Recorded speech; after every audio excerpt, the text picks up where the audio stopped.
uniknya Prof, saya ini artis yang nggak punya media sosial. Saya punya satu media sosial waktu itu WhatsApp. Teman saya itu juga dipaksa teman saya. Teman saya bilang gini, gila ya kalau mau telepon Allah harus bayar ya, SMS lah, telepon lah, pakai WhatsApp jadi bisa grup. Oh gitu ya, saya bilang. Ini demi silaturahim aja nih gua download, saya bilang gitu. Itu mulai. Terus kemarin kita dapat perintah langsung dari ketua umum. Semua anggota DPR harus punya IG. Oh my God, saya bilang. Harus punya YouTube, bikin vlog. Oh my God, saya bilang. Kita pahlawan digital itu adalah yang bisa membawa teknologi digital ini pada kemaslahatan masyarakat luas. Betul, itu yang penting ya. Jadi penting sekali adik-adik ya.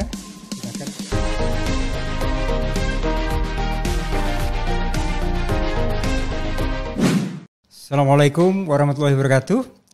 Semangat pagi selalu, salam sehat, salam sejahtera untuk kita semua. Yang saya banggakan adik-adik mahasiswa sekalian, Insan Dikti dan Sobat Merdeka. Apa kabar di sore hari ini? Semoga sehat selalu di tengah masa pandemi ini. Sore ini kita kedatangan tamu yang luar biasa sekali, tamu yang sudah sangat kita kenal, pemenang Panasonic Award. Siapa lagi kalau bukan Teh Desi Ratnasari. Assalamualaikum Prof. Salam Teh Desi. Hai Insan Dikti dan Sobat Merdeka. Assalamualaikum. Terima kasih Teh Desi sudah meluangkan waktunya di tengah kesibukan Teh yang sangat luar biasa sekali. Tidak boleh menolak perintah dan undangan Prof. Ya sekarang jadi Insan Dikti juga ya. Iya alhamdulillah betul Prof. Ya kita tahu Teh Desi ini sebagai artis, sebagai seorang seniman, sebagai seorang pemikir, seorang politisi. Amin. Dan siapa yang mungkin banyak yang belum tahu ya bahwa Teh Desi ini juga seorang master di bidang psikologi, psikologi anak, psikologi SDM. Dan saat ini mungkin banyak yang belum tahu sedang mengambil S3. Nah, ini luar biasa sekali. Jadi beliau juga Insan Dikti. Selamat Teh. Terima kasih Prof. Kerja di Komisi 10 jadinya terpacu ngelihat Prof lah udah jadi profesor. Masa kita jadi anggota DPR-nya yang mengawasi biasa aja gitu. Jadi ayo sekolah gitu Prof. Luar biasa. Jadi jangan mau kalah ya. Teh Desi aja yang sudah menjadi politisi tetap semangat mengambil ilmu, menimba ilmu. Sekarang sedang mengambil S3 di bidang psikologi lagi, satu ilmu yang sangat luar biasa ilmunya. Alhamdulillah dimudahkan Allah. Baik, Insan Dikti, Sobat Merdeka yang saya cintai dan banggakan. Baik, bincang-bincang sore ini kita akan meneruskan bincang Insan Inspirasi untuk memotivasi Insan Dikti di dalam bertransformasi, di dalam membangun semangat merdekanya. Di tengah gegap gempita kita merayakan HUT Kemerdekaan Republik Indonesia yang ke-76, sangat tepat saatnya untuk kita lahirkan pejuang-pejuang digital baru di era digital ini. Nah, sore hari ini kita akan bincang-bincang dengan Teh Desi, dengan berbagai pengalamannya, dengan berbagai inspirasinya, untuk menginspirasi kita semua bagaimana kita bisa berkiprah sebagai pejuang-pejuang digital, sebagai pahlawan-pahlawan digital di era revolusi industri yang keempat ini. Insan Dikti yang berbahagia, kalau kita lihat sekarang ini program Kampus Merdeka adalah satu program untuk memerdekakan potensi seluruh Insan Dikti, seluruh Sobat Merdeka. Karena dalam setiap diri setiap anak, dalam diri setiap kita semua, itu pasti ada kelebihan-kelebihan yang tidak dimiliki oleh orang lain. Di samping tentu banyak kekurangan kita, tapi kelebihan itu perlu untuk kita asah dan kembangkan potensinya. Nah, oleh karena itu, Kampus Merdeka memberi ruang bagi adik-adik sekalian untuk mengembangkan potensi, bakat, passionnya. Passion itu sangat penting. Nanti Teh Desi bisa cerita bagaimana itu pentingnya passion bagi setiap orang ya. Kalau saya cuma baca bukunya, psikolog itu, menurut para psikolog ya, satu poin yang paling penting dari setiap manusia untuk sukses itu bukan IQ, bukan EQ, bukan SQ, tapi grit, daya juang, daya kreatif, daya untuk terus berinovasi. Nah, nanti kita akan dengarkan dari Teh Desi tentang berbagai macam hal, tentang membangun potensi mahasiswa di era digital ini. Pada kesempatan ini, saya mungkin sedikit mengenalkan Teh Desi ya. Beliau ini Selain sebagai seorang sarjana psikologi, juga spesialis S2-nya di bidang psikologi anak, juga di bidang psikologi SDM ya. Dari Atmajaya dan dari Universitas Indonesia, luar biasa sekali, 2 kampus. Nah, saat ini sedang mengambil S3 dan beliau sekarang untuk periode keduanya sebagai anggota Komisi 10 DPR. Komisi yang sangat dahsyat, kalau adik-adik tahu Komisi 10 adalah komisi yang membidangi pendidikan. Jadi yang mengurusi seluruh pendidikan dari PAUD sampai ke pendidikan tinggi, 70 juta anak-anak kita itu kebijakannya akan diketok oleh Komisi 10 DPR. Jadi beliau-beliau ini yang mengawal kebijakan-kebijakan di bidang pendidikan. Nah, itu adalah Teh Desi dan kita juga sudah tahu lah beliau sejak saya masih kecil dulu ini pujaan saya. Saya masih muda, sekarang sudah. Saya sama dong seumur sama Prof. Waktu saya masih muda, Teh Desi masih kecil. Alhamdulillah Prof dipertemukan Allah sekarang ya. Jadi baru kali ini kita bisa bertemu dalam podcast yang sama. Ini satu kebahagiaan bagi kita semua. Baik Teh Desi, untuk mengawali bincang-bincang barangkali Teh Desi bisa bercerita tentang pengalaman Teh Desi dan bagaimana kreativitas, inovasinya mulai dari sebagai seorang artis, sebagai seorang seniman, sebagai seorang yang sukses di bidang seni dan di bidang keartisan, tiba-tiba masuk ke dunia politik dan siapa tahu bahwa Teh ini ternyata juga seorang sarjana dan seorang spesialis di bidang psikologi. Siap. Silakan Teh. Jadi gini Prof, saya tuh dulu boleh atau diizinkan untuk masuk dalam dunia entertainment itu ada komitmen Prof. Ayah saya mengizinkan boleh jadi artis tapi sekolah nggak boleh putus. Lulus S1 harus. Kalau nggak lulus nggak usah jadi artis, berhenti. Gitu. Luar biasa. Nah menurut saya bisa pahami apa yang di waktu zaman SMP mainnya boro-boro paham. Nah yang ada teh, aduh suruh sekolah kerja juga pusing gitu kan Prof. Tapi ternyata ketika saya menjalani hal itu sebagai sebuah komitmen, kuliah ataupun sekolah menurut saya membentuk karakter kita, membentuk kedisiplinan kita, membentuk komitmen dan tanggung jawab kita sebagai pribadi, sebagai individu. Lalu yang terpenting adalah membuat pola pikir kita memiliki beragam variasi gitu. Yang terstruktur, yang deduktif, yang induktif, yang kadang-kadang juga out of the box. Ada beberapa dosen-dosen yang memberikan tugas-tugas yang memang membuat kita itu harus belajar untuk di luar kebiasaan. Nah menurut saya kebiasaan-kebiasaan yang muncul di dalam proses belajar mengajar ini, baik itu di SMA ataupun SMP bahkan di perguruan tinggi, membuat saya memiliki beberapa pola pikir yang berbeda, yang lebih bervariasi dibandingkan mungkin teman-teman saya yang tidak kuliah misalnya. Atau mungkin lulus SMA langsung nikah gitu misalnya. Itu sih alhamdulillah. Terus kemudian ibu saya juga, menurut saya keluarga ini membantu saya untuk termotivasi. Kamu sekolah masa cuma S1? Nanggung, dulu kan sarjana psikologi. Kalau mau jadi psikolog ya harus sekolah S2 juga gitu profesi. Alhasil saya pada saat itu lagi pik-piknya tuh Prof kerja. Aduh sekolah lagi ya pusing banget bagi waktu gitu kan. Lalu akhirnya saya ngambil lah yang menurut saya pada saat itu bebannya tidak terlalu berat karena kuliahnya non reguler. Cuman weekend, cuma Sabtu tapi full day. Saya bisa sambil kerja, Senin sampai Kemisnya full gitu kerja. Nah akhirnya S2 lah itu yang di UI tadi Prof, bisa sumber daya manusia, saya ngambil psikologi juga. Lalu ngambil profesinya industri organisasi pada saat itu di Atmajaya. Saya ngambil, nah itu ada pengalaman saya di mana ketika saya selesai kuliah, sebelum selesai satu semester saya harus magang. Karena profesinya industri organisasi, pada saat itu saya magang di salah satu HRD di TV swasta supaya saya pagi bisa syuting karena live, siang saya bisa syuting live, tapi di sela-selanya saya bisa magang. Jadi sekolah selesai, kerja juga bisa dilaksanakan. Alhamdulillah itu juga berkat pada saat itu belum ada program Kampus Merdeka, tapi pada saat itu kampus saya memberikan keleluasaan kepada saya walaupun belum MOU dengan TV swasta tersebut, saya diberikan keleluasaan untuk bisa melakukan MOU sendiri. Kamu urus MOU-nya ya Des, nanti kita tanda tangan prodi gitu. Alhamdulillah itu terlaksana, Allah mudahkan. Terus akhirnya lulus gitu. Terakhir ibu saya bilang, itu kamu lihat katanya, dirjen-dirjen semuanya profesor, PhD. Masa kamu yang mengawasi kebijakan kinerja pemerintah kamu cuman S2 katanya. Gitu ya mas, sekolah lagi ya mah gitu. Akhirnya sekolah lagi. Tapi menurut saya pengalaman-pengalaman sekolah ini apalagi sekarang dengan Kampus Merdeka, tentu membuat kemudahan bagi kampus untuk mengelola prodinya, mengelola akreditasinya dan sebagainya lebih leluasa, tidak terlalu banyak administrasi dan birokrasi, tugas-tugas administrasi, dan yang terpenting itu dialami juga oleh putri saya. Putri saya waktu itu mau sekolah ke luar negeri.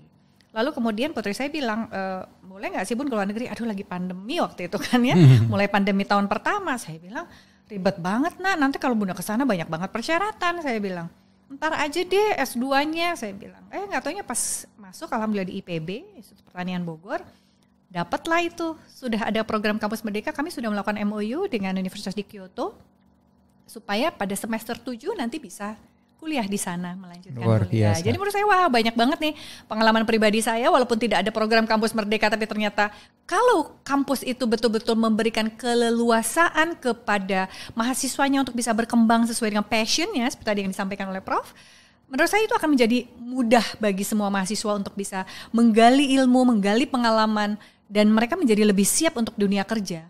Apapun ya pilihan mereka gitu. Kalau jangan contoh saya ya, saya mah tepararuguh katanya. Lulus psikologi kerja di artis. Lulus psikologi jadi politikus.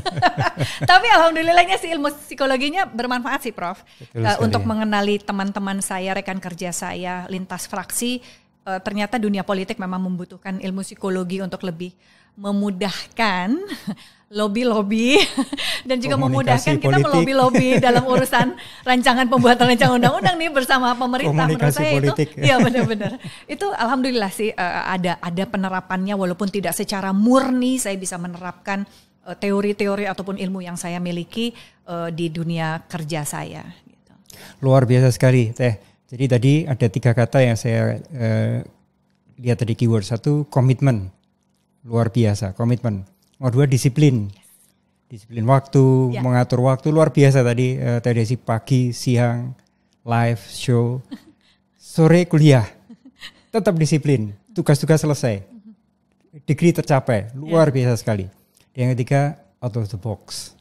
Meskipun Teh Desi dari psikologi, berkarir di politik dan sukses juga. Alhamdulillah. Periode kedua, ini luar biasa sekali. Jadi apapun juga ilmu yang adik-adik ambil, sebetulnya nanti di akhirnya itu bisa sangat berbeda profesi yang akan adik-adik masuki. Tapi hasil keilmuan itu pasti sangat berguna. Betul. Apapun juga profesi yang adik-adik masuki. Betul. Contoh nyata ini Teh Desi. Luar biasa. Kalau nenek Teh. saya izin Prof. Nenek saya tuh bilang begini, kalau jadi manusia itu harus siap dengan apapun yang ditakdirkan Allah. Persiapannya apa? Ilmu. Jadi kalau ilmu itu tidak berat dibawa-bawa katanya. Setinggi mungkin ilmu itu tidak harus selalu dalam dunia formal. Konteks formal alhamdulillah kalau kamu bisa melakukan hal itu. Apalagi kalau ditunjang dengan biaya kita sudah punya, katanya ada beasiswa dan segala macam bisa kamu tempuh.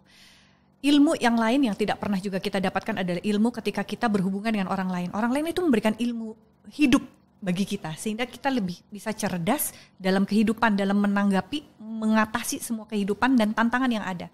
Jadi kalaupun nggak pasti, kita tetap kokoh gitu, kata nenek saya begitu Prof. Tepat sekali.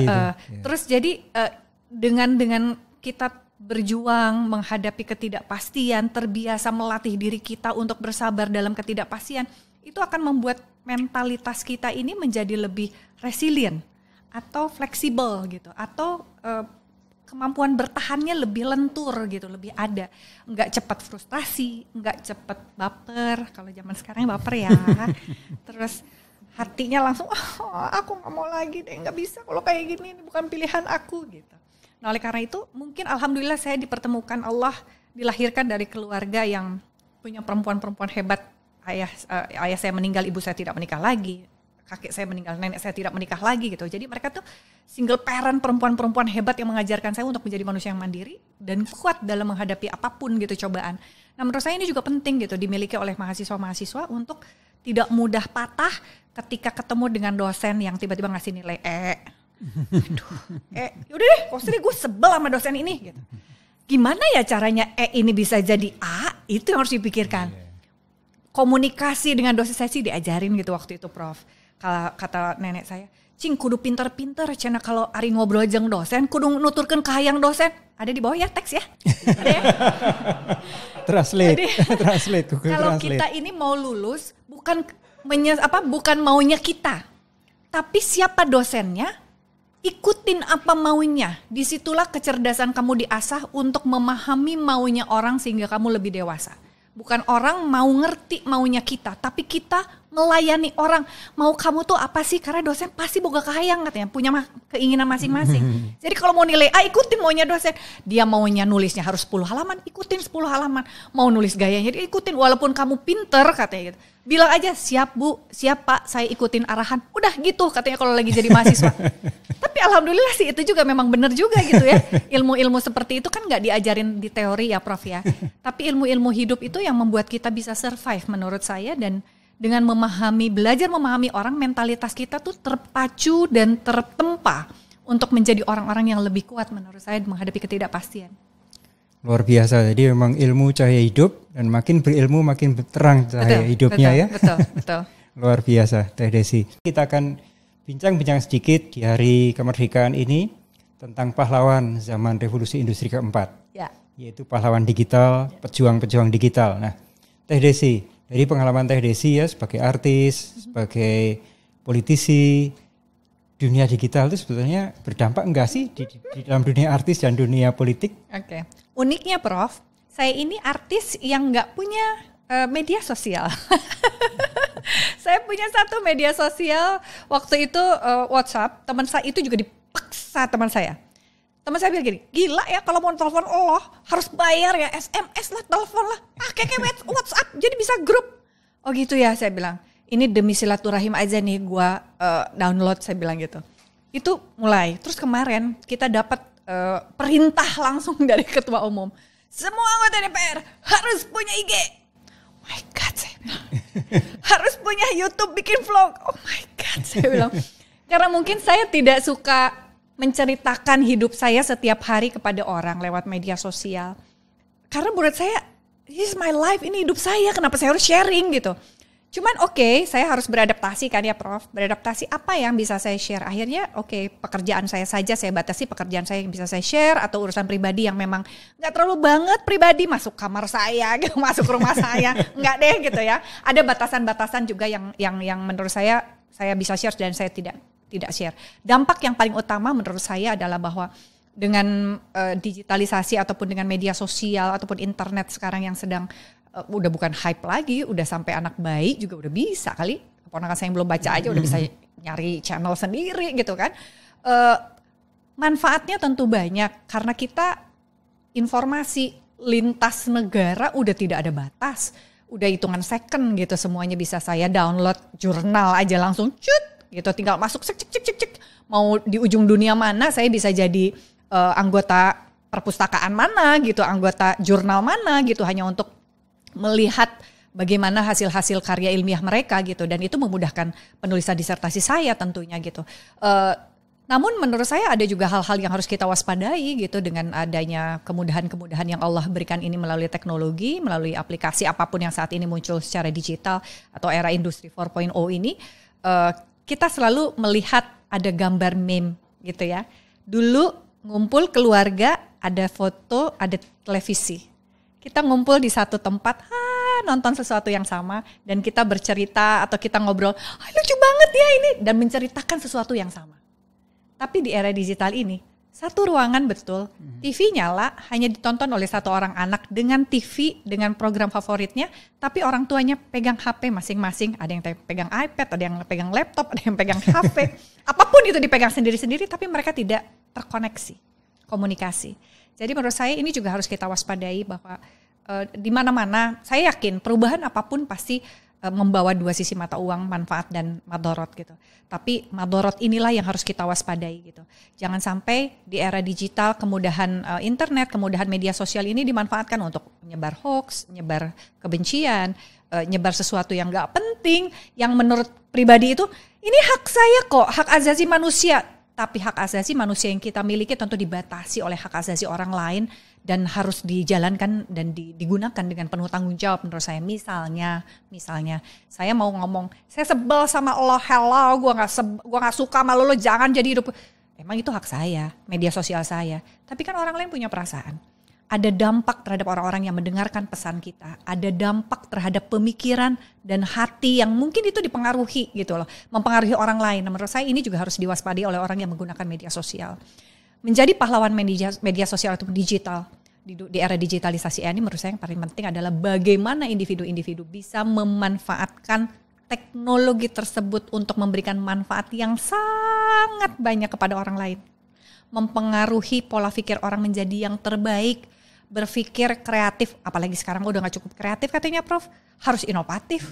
Nah, harus inovatif berarti kan kita harus berpikir berbeda dari orang-orang di keluarga kita, berbeda di orang-orang bangsa kita, berbeda juga dengan bangsa-bangsa lain di dunia.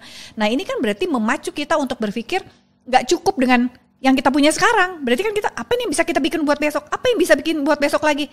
Apakah ini udah berdampak bermanfaat? Contoh, saya punya anak mahasiswa di dapil saya, dia kemudian memanfaatkan di YouTube, dia melihat ada aplikasi pemanfaatan teknologi pertanian misalnya untuk mengecek kelembaban tanah, kelembaban udara dan sebagainya yang bisa digunakan oleh petani-petani kita gitu misalnya.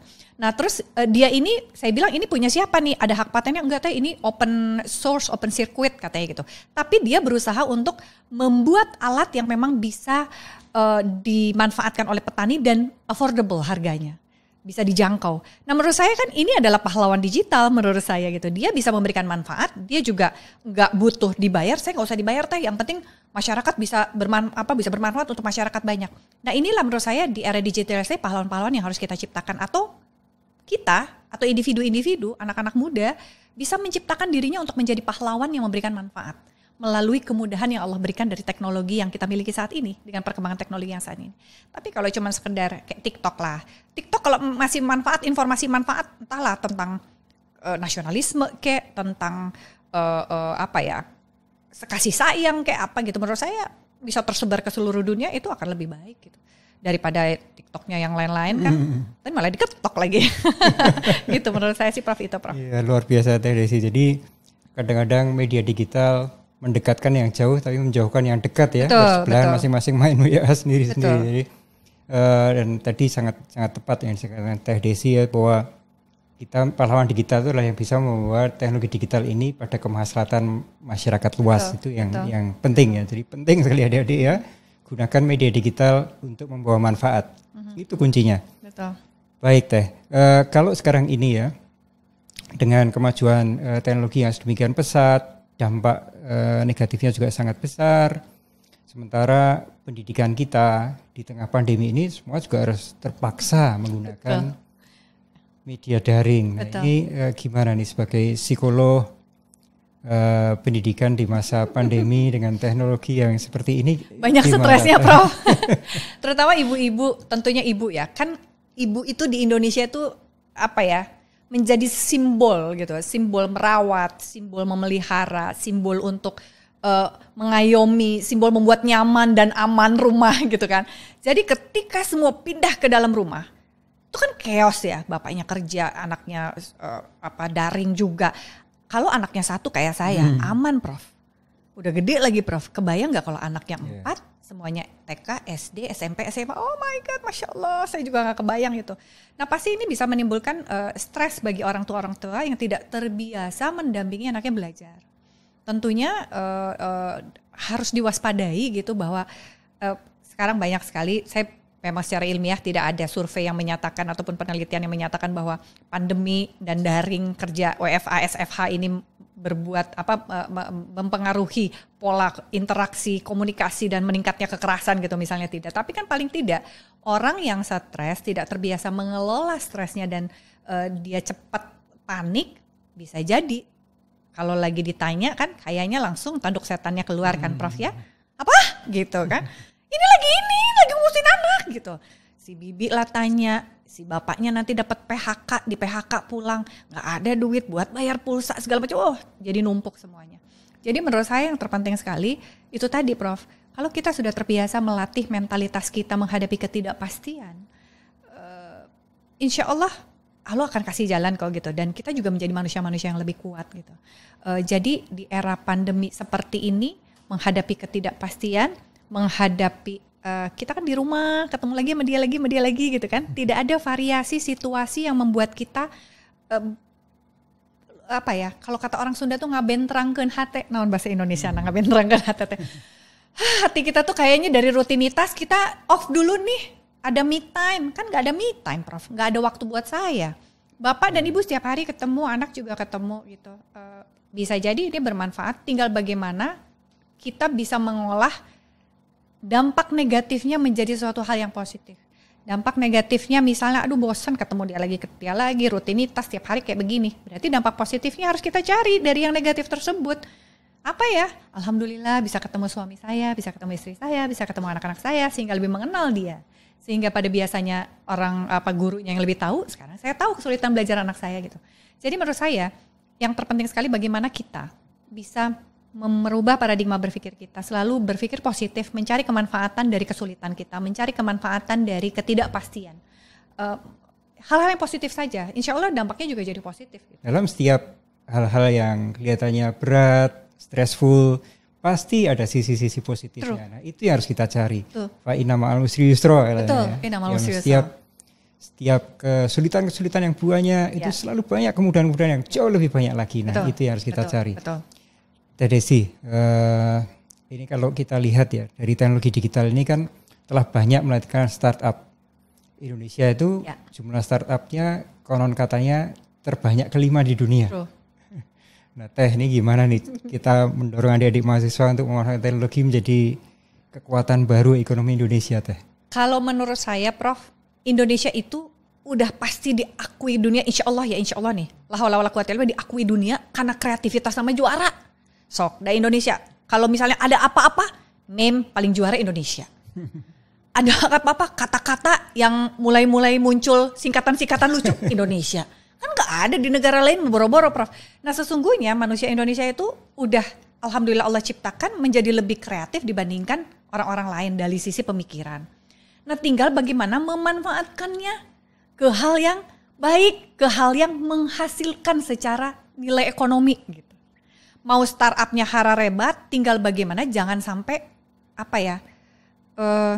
nonte disebut nate rame riwuh, breng semua ada gitu. Begitu lagi, Indonesia kan gitu ya. Punten.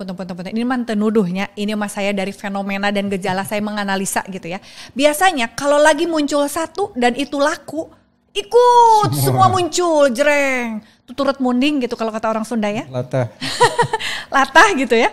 Nah terus, tapi bagi siapa yang bisa bertahan? Nah itu yang harus kita waspadai juga. Pertumbuhan yang banyak itu sangat menyenangkan. Tapi bagaimana yang tumbuh itu bisa bertahan dan bisa kuat batang-batangnya, bisa menghasilkan cabang-cabang dan buah secara nilai ekonomi maupun secara nilai sosial. Dampaknya itu yang harus kita waspadai menurut saya. Kehadiran kita sebagai anggota legislatif dan juga Prof sebagai pemerintah yang menjalankan kebijakan dan menjalankan roda pemerintahan, pengguna anggaran menurut saya juga ini harus diwaspadai bagaimana menguatkan startup ini, jangan cuma startup abis itu ngapain gitu kan Prof. Nah gimana ya si startup ini, satu tentunya SDM tadi, SDM-nya mampu resilient karena kalau jadi memiliki jiwa kewirausahaan itu yang terpenting adalah selain dia punya passion, dia juga punya resiliensi. Ketika gagal, bagaimana dia ketahanannya untuk bisa bangkit? Gagal itu nggak cuma sekali dua kali, Prof, 1000 kali. Kan Prof tahu kan Pak Nadiem aja menteri kita kan, nggak cuma jereng satu kali langsung, hai berhasil aku banyak duit, nggak gitu kali Prof. Bang bung. Nah, bagaimana kita menciptakan orang-orang yang hadir, individu-individu yang hadir, menciptakan startup baru ini bisa mempunyai jiwa resilient, bisa memiliki inovasi-inovasi yang saya sama ya, kalau mau beda gimana ya, gitu. Nggak cuma sekedar ya gitu deh, modalnya nggak ada bantuan dari pemerintah, jadi ya udahlah, nggak usah, nggak apa-apa, begini aja udah cukup. Nah kalau kayak gitu startupnya begitu-begitu aja Prof. Nah bagaimana menciptakan supaya startup ini mau berkembang. Dimulai tentunya dari lingkungan keluarga menurut saya. Nggak cuma sekedar hanya, mohon maaf lahir dan batin, biasanya orang tua akan bertanya, kamu mau kerja di mana? Gitu kan? Tapi kita harus berubah, bagaimana caranya merubah pemikiran orang tua. Hai, kamu mau menciptakan lapangan kerja apa nak nanti? Gitu. Saya ketika nanya sama anak saya, mau jadi apa nak? Hah, jadi apa ya? Katanya gitu. Tahu. Jadi orang lah Bun, ya udah jadi orang kamu nak, saya bilang gitu. Ya Bun, saya mau kalau dia pengen pengen menjadi orang yang membantu refugees katanya, pengungsi. Dari sisi makanan dia bilang, saya mau menciptakan makanan. Terus saya nggak nanyain profesinya apa ya, kalau dipikir-pikir kan Prof, apa ya profesinya dia. Tapi saya berusaha untuk, aduh kalau ditanya profesi, nanti dia mau kerja apa, dia bingung gitu. Ya nak, bismillah, semoga jadi yang terbaik menciptakan makanan untuk para pengungsi, saya bilang gitu. Tapi kerjanya di sana loh Bun, katanya di tempat konflik. Boleh nggak usah di tempat konflik, saya bilang. Soalnya kamu anak bunda satu-satunya, ada apa-apa nauzubillah min dzalik, bunda nggak punya lagi, saya bilang. Itu aja yang bisa saya lakukan. Nah, menurut saya keluarga menjadi suatu hal yang penting cikal bakal pembentukan revolusi mental yang diinginkan oleh Pak Presiden hari ini, saat ini. Pada saat beliau memerintah itu, bagaimana menciptakan jiwa-jiwa kewirausahaan tidak tiba-tiba di ujung di SMK, tiba-tiba di ujung di sekolah vokasi, tiba-tiba tidak di ujung gitu. Nggak nge-match gitu, nge-link match sama industri, tapi tidak link and match dengan family. Jadi penting juga untuk link and match dari pembentukan karakter itu di keluarga. Sehingga startup yang muncul itu tadi berjiwa juang, berdaya juang tinggi, memiliki karakter yang inovatif dan kreatif, dan sehingga mereka bisa menjadi generasi penerus pahlawan-pahlawan digital yang menciptakan nilai-nilai ekonomi dan kemudian juga bisa memberikan kemaslahatan, kemanfaatan, kesejahteraan sosial. Menurut saya itu. Baik, luar biasa ini analisanya Teh Desi ini. Maaf ya, idealis banget gak sih Prof? Saya rasa tepat sekali. Semoga Allah mudahkan. Saya rasa tepat sekali ya. Jadi kita tadi berbicara tentang pahlawan digital di era modern ini adalah bagaimana membawa teknologi digital itu tuh kemanfaatan kemaslahatan yang luas. Tuh, bukan cuma sendirian Prof. Nah, untuk itu tadi itu bisa menjadi startup, sociopreneur. Tetapi di situ dibutuhkan resiliensi. Ya. Dibutuhkan daya juang, dibutuhkan keberanian untuk gagal, keberanian untuk gagal 1000 kali untuk pada akhirnya sukses. Betul. Dan itu semua dimulai dari keluarga. Nilai-nilai, kepribadian, keyakinan, keberanian untuk memasuki hal-hal baru, mencoba hal-hal baru, berani untuk jatuh, berani untuk bangkit lagi. Itu semua dimulai dari keluarga. Dan itu adalah nilai-nilai yang penting untuk kita bangun bersama. Jadi pahlawan digital tidak berarti memutus hubungan kita, hubungan manusia, hubungan keluarga, hubungan sesama, tapi justru itu menjadi fondasi dasar untuk memanfaatkan teknologi digital ini menjadi membawa kemaslahatan pada masyarakat luas. Digitalisasi media saja, Prof. Hubungan manusia tetap harus jalan ya, Prof. Luar biasa. Jadi memang teknologi adalah tools, alat untuk membawa kemanusiaan pada level yang lebih tinggi lagi. Betul sekali. Oke, insan dikti sekalian dan Sobat Merdeka serta Teh Desi. Ini ada kiriman dari adik-adik mahasiswa untuk mengirimkan video kreatifnya. Mari kita saksikan kreativitas adik-adik sekalian. Kau bisa patahkan kakiku, tapi tidak mimpi-mimpiku. Kau bisa lumpuhkan tanganku, tapi tidak. Kamu kan anak ekonomi, kok kamu belajar buku data rias sih? Kamu belum tahu kebijakan pemerintah tentang kampus merdeka? Belum, apaan tuh? Jadi, kampus merdeka itu ditujukan untuk mahasiswa mempelajari berbagai bidang lain untuk memasuki dunia kerja nanti. Terus? Di dalam kebijakan tersebut ada berbagai program seperti pertukaran pelajar, riset, magang, dan masih banyak lagi. Hubungannya ke kamu apa, Cok? Aku, sebagai mahasiswa ekonomi, bisa mempelajari berbagai bidang lain seperti tata rias ini. Berarti ke aku bisa dong, soalnya aku gemar nyanyi. Tentu saja bisa. Dan aku... Stop. Suara kamu bagus. Kamu harus mengembangkan bakat kamu di kampus merdeka. Oleh karenanya, lewat kampus merdeka, siap bekerja untuk bangsa. Kau takkan gelapkan.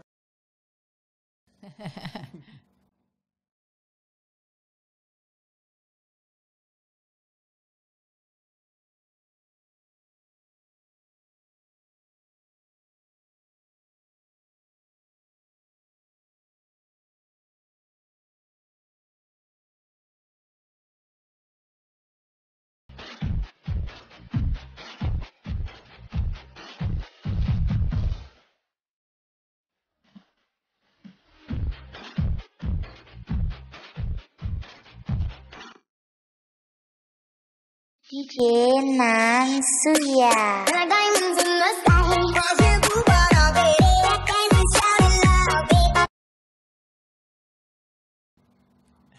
Oh, alhamdulillah. Gimana Teh? Saya bukan pengguna Iya, TikTok, karena saya tahu umur saya ya, nggak semudah yang tadi.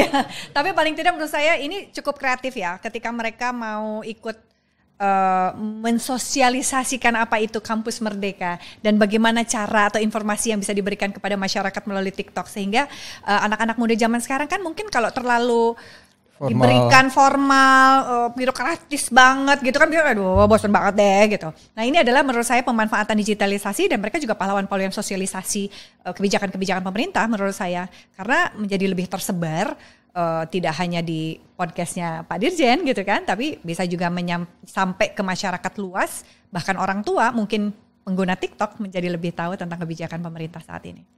Iya, jadi memang kita mesti bisa berkomunikasi dengan komunitas yang sangat beragam. Betul. Dan dengan kacamata yang sangat berbeda-beda satu dengan yang lain, luar biasa.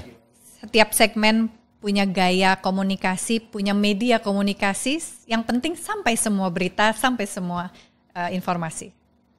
Iya, jadi tadi kita lihat 3 kreativitas dari adik-adik mahasiswa. Kita tunggu kreativitas-kreativitas yang lain untuk bisa dikirimkan ke Kampus Merdeka. Baik Teh, ini ternyata ada beberapa mahasiswa yang ingin bertanya ini. Ini ada yang untuk saya juga rupanya. Silakan disampaikan. Halo Prof. Mijam dan Budi Siratnasari. Perkenalkan, nama saya Angela Yusmina Nenoliu. Saya dari program Kampus Mengajar. Saya berasal dari Universitas Kristen Artawacana Kupang, Nusa Tenggara Timur. Saya mengabdi di Sekolah Dasar Maria Bunda Karmel. Saya ingin bertanya kepada Bapak dan Ibu, apakah yang dimaksud dengan konversi atau pengakuan 20 SKS, serta bagaimana mekanismenya? Terima kasih. Balik, kayaknya ini lebih tepat. Balik, terima kasih Mbak Ayu. Baik, ini pertanyaannya untuk saya rupanya. Baik, jadi konversi 20 SKS itu kan Mbak Ayu tadi berjuang mengimplementasikan ilmunya dengan cara mengajar. Mengajar di SD, luar biasa sekali. Itu adalah satu bentuk mewujudkan passion dalam karya yang nyata. Mewujudkan mimpi dalam kenyataan. Nah, tentu itu banyak sekali effort yang dilakukan, yang menyiapkan bahan ajar, memahami murid-murid, berkomunikasi dengan guru, berkomunikasi dengan orang tua, waktu yang didedikasikan untuk itu kan banyak, resource yang disiapkan untuk itu kan banyak. Nah itu tentu tidak kalah effortnya dengan kalau adik-adik mengerjakan tugas di sekolah, tugas di kampus, baik itu dalam bentuk PR dari dosen ataupun juga di laboratorium dan sebagainya, kuis dan sebagainya, membuat paper dan sebagainya. Nah sehingga apa yang dilakukan di Ayu tadi itu tentu bisa dihargai sesuai dengan effort yang adik-adik sekarang lakukan. Kalau itu effortnya setara dengan 20 SKS, artinya itu ya setara dengan 6-7 jam aktivitas sehari selama 1 minggu full. Nah tentu itu bisa diakui sebagai 20 SKS tadi. Izin Prof, 1 minggu 6 jam? 1 SKS itu kan kira-kira setara dengan 3 jam aktivitas per minggu. Jadi kalau 20 SKS ya kira-kira, tapi kan ini waktunya di-extend, jadi kira-kira antara 40 sampai 50 jam seminggu kegiatan itu. Nah kegiatan itu nanti bagaimana dimasukkan ke dalam transkrip adik-adik sekalian, itu bisa dalam bentuk ekivalensi dengan mata kuliah. Kalau katakanlah adik-adik mengajar tentang literasi, numerasi, itu bagian dari mata kuliah tentang pendidikan, mata kuliah tentang pedagogi, mata kuliah tentang pengetahuan sains dasar dan sebagainya, atau pengabdian kepada masyarakat. Jadi kombinasi dari berbagai mata kuliah yang bisa dicocokkan dengan itu. Atau itu tidak ada dalam mata kuliah, tapi itu semua bobotnya 20 SKS, bisa kita akui sebagai 20 SKS dengan kompetensi apa yang diperoleh selama adik-adik mengikuti program itu. Kalau program kampus mengajar misalnya, di situ ada soft skills, misalnya kemampuan komunikasi, ada soft skills namanya leadership, kepemimpinan, ada soft skills namanya kemampuan untuk memahami, empati, ada soft skill yang namanya social skills. Banyak sekali soft skill di sana, yaitu merupakan kecakapan hidup yang tidak kalah pentingnya dengan ilmu yang diperoleh di dalam kelas. Nah itu semua bisa dituangkan nanti di dalam transkrip, mengikuti program kampus mengajar di SD yang letaknya di pelosok negeri, mengajar mata pelajaran A, B, C, D, E, nah itu semua bisa ditranskripkan. Jadi bisa dalam bentuk transkrip, kemudian juga ada dalam bentuk SKPI, surat keterangan pendamping ijazah. Itu seperti portofolio pengalaman mengajar tadi. Kan tidak hanya mengajar, tapi mungkin ada anak yang sakit, ada ketemu dengan anak yang malas belajar, memotivasi mereka, menginspirasi mereka. Itu semua kan menjadi satu pengalaman yang tentu sangat penting dan akan dibaca oleh para, ya kalau adik-adik mau bekerja ya, tentu nanti human resource development dari perusahaan itu akan melihat ini anak ini hanya teori apa sudah pernah praktek ya. Nah itu pengalaman ini tadi tentu sangat penting menjadi bagian dari portofolio yang akan dilihat oleh mereka yang akan meng-hire adik-adik untuk bekerja. Kalau ini mau bekerja, kalau adik-adik mau memulai satu usaha sendiri, tentu pengalaman ini juga sangat penting. Berkomunikasi dengan orang tua, berkomunikasi dengan masyarakat, meyakinkan guru bahwa guru itu sebenarnya bisa menggunakan teknologi, melatih guru untuk menggunakan teknologi. Itu semua tentu menjadi bekal penting bagi adik-adik untuk memulai dan mengenal dunia yang akan adik-adik sekalian masuki. Prof, boleh tanya nggak, Prof? Ini jadi kayak mahasiswa nih ya, mau dosennya. Konversi tadi kan berarti harus didasari dengan MOU antara kampus dengan tempat kita mau magang. Atau dimanapun, entah itu perusahaan kalau kita mau magang sebagai wirausahawan misalnya ya, ataupun misalnya pengabdian masyarakat, tentu entah itu RT, RW barangkali yang kemudian menjadi supervisor kita di lapangan gitu kan, Prof. Nah artinya berarti ada kriteria capaian keberhasilan belajar ataupun keberhasilan performance kita pada saat kita ingin mengkonversi 20 SKS tadi supaya sesuai gitu kan. Jangan sampai juga kan tadi Prof bilang bantuin anak untuk kesulitan belajar. Ini mengkonversinya kalau tidak ada kriterianya kan mau masukin nilainya di mana gitu kan, Prof. Berarti kan itu betul-betul harus dipersiapkan terlebih dahulu oleh kampus dan terlebih dosen beserta supervisor siapapun yang akan ada di lapangan yang menerima mereka gitu kan, Prof. Betul sekali. Jadi begini tadi Desi, kampus mengajar ini, Merdeka Belajar lebih umumnya ya, itu ada dua model. Yang pertama yang dikurasi secara nasional, itu desainnya dari kementerian dan bisa diikuti oleh mahasiswa dari Sabang sampai Merauke tanpa melihat PTN maupun PTS. Kemudian yang kedua yang diselenggarakan oleh kampus-kampus sendiri. Nah yang diselenggarakan oleh pemerintah, artinya yang kita kurasi secara nasional, itu kita kurasi satu persatu. Programnya apa, kompetensinya apa yang akan diperoleh oleh mahasiswa selama masa gitu ya, Prof. Itu kita kurasi satu persatu. Seperti misalnya magang di DPR. Kemarin peminatnya banyak sekali itu teh. Pasti. Belasan ribu. Karena saya biasanya selalu diwawancara tuh, Prof, kalau yang magang-magang itu, Prof. Untuk tugas akhirnya, Prof. Itu belasan ribu dan kemarin dipilih sekitar 150. Nah itu kita desain betul dengan Pak Sekjen DPR untuk kita susun apa nanti yang akan diikuti oleh mahasiswa, ikut di seluruh komisi, ikut di seluruh badan pekerja yang ada di DPR. Jadi itu semua menjadi experience yang akan dialami oleh mahasiswa, kompetensi seperti apa, asesmennya seperti apa, juga kita desain bersama-sama. Nah demikian pula dengan yang adik-adik yang mengajar di sekolah dan sebagainya, itu juga semuanya dikurasi. Apa experience dan learning outcomes yang mereka peroleh selama itu program tersebut, itu semuanya desain sebelumnya dan itu yang kemudian menjadi 20 SKS. Nah yang kedua yang disiapkan oleh perguruan tinggi masing-masing, itu yang dasarnya tadi MOU, kemudian didesain bersama-sama antara tempat magang dengan kampus. Nanti selama magang itu ya tentu tidak hanya suruh fotokopi, bikin kopi, orang surat dan sebagainya, tapi betul-betul experience yang meaningful. Itu seperti pengalaman saya waktu saya S2 ya, Prof. Saya kan magang tidak di tempat yang biasanya kampus saya sudah punya MOU. Artinya saya bikin MOU baru sehingga yang jadi supervisor saya kontak melalui saya dengan dosen bahwa yang harus dinilai dari Desi itu sekian SKS tuh ini gitu. Betul. Sebetulnya oke juga ya, Prof, menurut saya dengan Merdeka Belajar ini kita bisa magang, kita bisa pengabdian masyarakat, kita bisa prodi sama tapi beda gitu kan, lintas perguruan tinggi ataupun mungkin beda disiplin ilmu, beda prodi tapi beda bisa di dalam internal kampus sama ataupun kampus yang berbeda. Menurut saya ini alhamdulillah ya, berarti mahasiswa-mahasiswa sekarang bisa mempunyai kesempatan untuk menggali informasi dan ilmu lain gitu. Mungkin kan ada juga ya mahasiswa-mahasiswa yang masuk kuliah, nggak taunya disuruh ibunya jurusan ini, disuruh bapaknya jurusan ini gitu kan. Padahal mungkin passionnya dia nggak di situ, kesukaannya dia nggak di situ. Tapi ternyata dengan adanya 3 SKS, 20 SKS, 2 semester ini ataupun 1 semester ini, bebas dia memilih bisa menambal dalam tanda petik passionnya dia yang Betul. tidak dia dapatkan itu. Dan terpenting menurut saya sih experience ya Prof. Jadi mereka siap untuk praktek teori mereka sebelum mereka masuk dunia kerja yang nyata. Betul sekali, Teh. Jadi selain tadi memberi kesempatan mahasiswa untuk mengikuti passionnya, juga lintas keilmuan itu kita buka ya. Jadi mahasiswa teknik bisa belajar psikologi, Ya. jadi lebih tahu tentang hubungan manusia.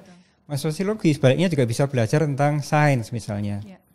Dan itu terbuka luas di kampus Merdeka karena ya milenial ini kan semakin kreatif, harus kita dorong, adaptif. Betul. Dan yang saya suka Prof, Agility, ya. dampaknya tidak lagi ada pikiran bahwa lulusan IPA lebih hebat dari IPS. Betul sekali. Zaman dulu Betul kan sekali. mesti masuk Iya. IPA nih, ini jurusannya IPS nih. Jadi semuanya IPC, IPA IPS terserah mau di mana aja. Ini menurut saya bagus juga gitu. Jadi Iya. tidak ada dikotomi yang siapa yang lebih pintar. Artinya Iya. siapa yang bisa bertahan itu adalah yang lebih berprestasi. Betul sekali. Jadi agility, resiliency, Ya. creativity, adaptability. Betul. Jadi itu semua adalah kebutuhan hidup di abad 21 Betul. untuk survive, bahkan thriving dan menjadi pemenang di abad 21. Halo Prof. Nijam, halo Bu Desi Ratnasari. Saya Yulia Rahmawati dari Universitas Jember sedang mengikuti program pertukaran mahasiswa Merdeka. Mau tanya, bagaimana cara agar kemampuan berpikir kreatif kita bisa meningkat? Nah, kemampuan berpikir kreatif ini nanti Teh Desi juga bisa jawab ini. Berpikir kreatif itu harus tidak melihat hanya dari satu sisi. Betul. Harus lihat dari belakang, Betul. dari samping. Betul. Oh, di situ ini aku tahu. Nah, Teh Desi. Kalau saya sih ini berdasarkan teori praktis aja ya, karena kalau teori ngomongin teori psikologi panjang banget nanti jadi kuliah 2 SKS lagi. Yang terpenting menurut saya kita terbiasa melatih cara berpikir kita itu berbeda dari yang sudah ada atau sudah biasa. Misalnya kalau makan biasanya pakai garpu atau pakai sendok.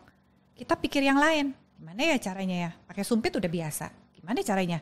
Bikin yang lain. Nah itu berarti think out of the box. Itu melatih kita untuk berpikir yang berbeda dari kebiasaan akan membuat nilai-nilai ataupun daya kreativitas kita menjadi lebih tinggi. Atau kita ngelihat orang-orang yang suka ngelihat stand up comedy kan? Atau ngelihat orang-orang yang komedian. Mereka itu terlatih untuk menemukan hal-hal yang gak dipikirin orang, terus gak taunya, iya ya gitu. Dengan melihat cara mereka berpikir dan melatih menganalisa kebiasaan mereka berpikir, itu juga melatih kita berpikir kreatif. Itu bisa juga. Lalu kemudian hal yang lain menurut saya yang terpenting adalah kita punya kemauan. Kalau kita selalu berada di zona nyaman, kita tidak terlatih untuk berpikir kreatif. Tapi kalau kita mau berada di dalam zona tidak nyamannya kita tertantang terus dalam kehidupan kita untuk berpikir yang lain. Biasakan juga kalau punya alternatif solusi. Kalau punya solusi itu punya alternatif gitu maksud saya. Jadi saya nggak bilang saya kreatif ya. Ini tuh karena saya punya nenek saya yang galak gitu ya kali ya. Super disiplin gitu. Jadi kalau saya bertanya sesuatu, nenek saya nggak pernah jawab langsung. Dia akan balik tanya kepada saya, Prof. Jadi menurut kamu gimana? Kalau saya jawab dengan satu misalnya, kalau kamu makan pakai apa? Pakai sendok. Yakin bisa pakai sendok? Terus saya akan jawab, oke, garpu sih bisa. Benar pakai garpu doang bisa. Sumpit bisa, yakin cuman itu doang. Jadi saya terbiasa dipacu untuk berpikir di luar dari hal yang biasa gitu oleh nenek saya. Kalau punya solusi hidup itu jangan cuma satu, dia bilang. Kita gak pernah tahu takdir Allah itu apa katanya. Jadi kamu siapkan minimal 5 solusi katanya. Jadi gitu deh Prof, jadinya ya hidup saya jadi kayak begini deh gitu. Kalau kata anak saya, Bunda you are too overthinking katanya gitu. Bunda tuh kadang-kadang suka, padahal tuh solusinya cuma biasa aja, tapi Bunda mikir udah yang sampai hebat banget katanya gitu. Padahal gak usah Bun, ya gak juga sih, gak apa-apa juga. Nah menurut saya, kita melatih berpikir dari cara berpikir orang yang berbeda, itu melatih diri kita untuk mempunyai pikiran yang kreatif menurut saya. Cari orang-orang, jadi baca buku kan, buku biografi orang lain. Ngelihat seperti sekarang nih Prof. Nizam, ngobrol dengan orang-orang hebat seperti Prof. Nizam, ini juga melatih, kok dia mikirnya bisa gitu ya? Oh oke, berarti enggak. Nah kita keluar dari zona nyaman kita, jangan terbiasa dengan pola pikir kita. Mulai besok saya akan mulai berpikir dengan pola pikirnya Prof. Nizam. Nah itu melatih juga, sehingga otak kita itu memorinya tuh banyak. tombol A, tombol B, tombol C, tombol D gitu. Udah terbiasa. Menurut saya itu sih cara kita untuk melatih kreativitas. Dan itu harus dilatih dari TK, Bro. Dan kalau kita kan biasanya jadi orang tua, punten ya ibu-ibu, bapak-bapak di sana. Kalau ada anak kita ngomong mau nulis apa gitu, bukan begitu nak, enggak. Ya terserah dia, orang itu menurut dia gitu. Nah menurut saya itu juga pengekangan kreativitas yang anak-anak miliki. Atau kalau mau ngelipat, dia mungkin ngelipatnya bentuknya segitiga. Kita bilang kalau ngelipat buku bukan gitu nak. Itu juga pengekangan terhadap kreatif menurut saya gitu ya. Selama tidak melanggar aturan agama, menurut saya biarin aja gitu. Atau misalnya ada anak-anak yang naik tangganya dengan gaya yang berbeda. Nanti jatuh, awas! Belum juga ngapa-ngapain gitu kan. Nah ini kebiasaan-kebiasaan atau pola asuh ini yang menurut saya akan mengekang, membendung pengembangan kreativitas anak gitu. Kita coba ngelihat anak loh, sekarang lah dia kok begitu ya. Oh iya ya, kita belajar dari anak sendiri kita juga Bu, Pak. Insya Allah bisa membentuk pola pikir kita menjadi pola pikir yang kreatif. Menurut saya itu dari simpel aja deh. Iya betul sekali. Jadi tekan semua tombol, hidupkan semua tombol, latih semua tombol yang ada di otak. Dan tadi sebetulnya harusnya sejak mulai dari bayi ya. Betul. Tetapi neuroplasticity mengatakan bahwa tidak ada kata terlambat. Karena neuron-neuron tetap bisa tumbuh, tetap bisa berkembang, selama tadi seluruh tombolnya ditekan. Makanya saya sekolah lagi, Prof. Supaya tombolnya nggak mati.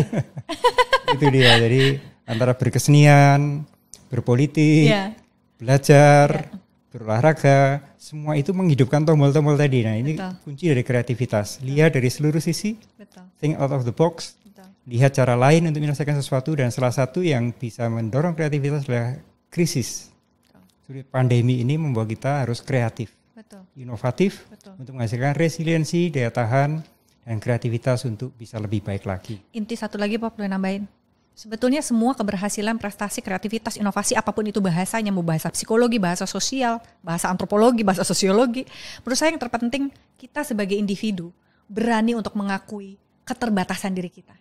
Kalau kita tahu keterbatasan, kita tahu bagaimana kita bisa menggali dan meningkatkan kemampuan kita gitu. Kalau kita selalu bilang hebat, kita lupa dengan keterbatasan. Tapi kalau kita selalu mengintrospeksi diri dan mengakui ini loh keterbatasan saya, oleh karena itu saya harus belajar supaya keterbatasan ini bisa tidak terbatas. Gitu. Menurut saya itu Pak. Satu lagi tadi dari tambahan dari Teh Desi, introspeksi, refleksi. Nah itu sangat penting, luar biasa Teh Desi. Baik waktu juga yang harus mengakhiri acara kita di sore hari ini, podcast kita hari ini. Ini ada pesan dari teman-teman, pesan sponsornya. Jangan lupa untuk follow Instagram kampusmerdeka.ri dan juga jangan lupa kunjungi website kampusmerdeka.kemdikbud.go.id.